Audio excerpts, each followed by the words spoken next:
Il-Kummissarju tal-Edukazzjoni fl-Uffiċċju tal-Ombudsman esprima it-ħassib serju tiegħu rigward is-sitwazzjoni fl-MCAS riżultat tad-direttivi imposti mill-Unjon tal-Għalliema direttivi li issa qed jispiċċaw jgħeddu l-gradwazzjoni tal-istudenti. F'komunikat lil media ġie notat li skont rapporti li waslu għand l-Ombudsman hemm numru ta' studenti li mistennija jiggradwaw fil-ġimgħat li ġejjin, iżda mhux se jkunu jistgħu jagħmlu dan minħabba l-fatt illi l-eżaminaturi m'għaddewx id-dettalji rikjesti lill-amministrazzjoni bilan li jisiru l-verifiki meħtieġa sabiex effettivament daw l-istudenti jigradwaw. Dan għaliex il-letturi qed jobdu d-direttivi imposti mill-MUT. Il-Kummissarju għall-Edukazzjoni insista li ma tistax tinħoloq pressjoni fuq l-istudenti biex jiġi konkluż ftehim kollettiv u insista illi dan ma huwa xejn ħlief abbuż.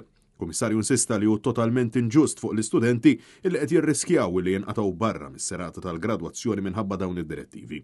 Għaldaqstant il-Kummissarju ħeġġeġ liż-żewġ partijiet xew kemm lill-Union kif ukoll lill-MCAS biex jilħu ftehim tal-inqas fuq id-dettalji mitluba biex dawn l-istudenti jkunu jistgħu jiggradwaw. Dan fil-waqt li appella sabiex jintlaħaq ftehim mill-aktar fis permezz ta' negozjati kostruttivi u ġenwini.